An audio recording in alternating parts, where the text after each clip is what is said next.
මේ රටේ හැමෝම හොරා කෑවනේ. හරිද? හරිද? හැම පක්ෂෙම හොරා කෑවනේ. හෙට මම රජපුටු ඉඳගත්ත මම තොරකම් කරනවා.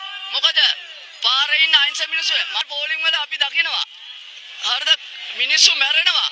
හරිද? එතකොට ගෑස් නැහැ. වෙනත් රටක අර මිනිස්සු පොඩි දරුවෝ කල්දේරම් බත් හොයන සමරකයන් බත් ගන්නකොට ඇඟේ හැලෙනවා. මොකද්ද?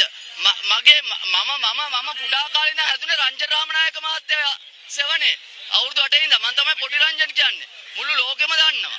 හරිද? මම TikTok සුපර්ස්ටාර්. මට ඕනම මිනිස්සු දන්නවා. මම කියන්නේ මේක ඇත්ත සැටියෙන් මේ ලෝකෙ මුණ දෙන්න ඕනේ. හැබැයි මේමයි. මේගොල්ලන්ට වැඩි ආවිස නැහැ. මොකද අනුර කුමාර මේ මාලිමාව එකක් පත් කරගත්තට මාලිමාව නෙවෙයිනේ. හරිද? මේ රෝණ විජේවීර මහත්තයා ජේපී පක්ෂය. හරිද? හරිද? ඒක නිසා මම කියන්නේ මේක අනුර කුමාර දේපල නෙවෙයි. අනුර කුමාර දිසානායක කියන ජෙප්පා. හරිද? ඔය කාලකන්‍යා. ඕක මොකද කරන්නේ? ඕක මහින්ද මහත්තයා කොපි කරනවා. කොපි කරනවා. දිසානායක 159ටම උන් දැනටම තොරා කාල පුතා තියෙන්නේ. වාචිකනේ මම ලිඛිත ඉදිරිපත් කරලා මට සාක්ෂි නැහැ. ඒ වුණාට හරිද? මට ඒක දැනෙනවා.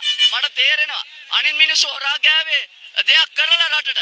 හරිද? මුන් හොරා ගන්න මුන්ට දෙයක් කරන්න නැතුව. හරිද? හරිද?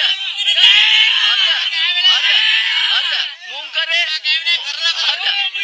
රටට දෙයක් කරා. අද ಭಾರතට යන්නේ හයිවේ වල යන්නේ. අද පොළේ පය ගහලා ජීවත් වෙන්නේ. හරිද? මම වුණත් ඔයා වුණත් රටේ හොරගම් කරනවා. නැත්තේ නෑ. හරිද? මොකද කවුද සල්ලි වලට ආස නැත්තේ? Tamanට කුසගින්න අමාරු වෙනකොට ගිහලා හොරගම් කරන්නේ නැද්ද?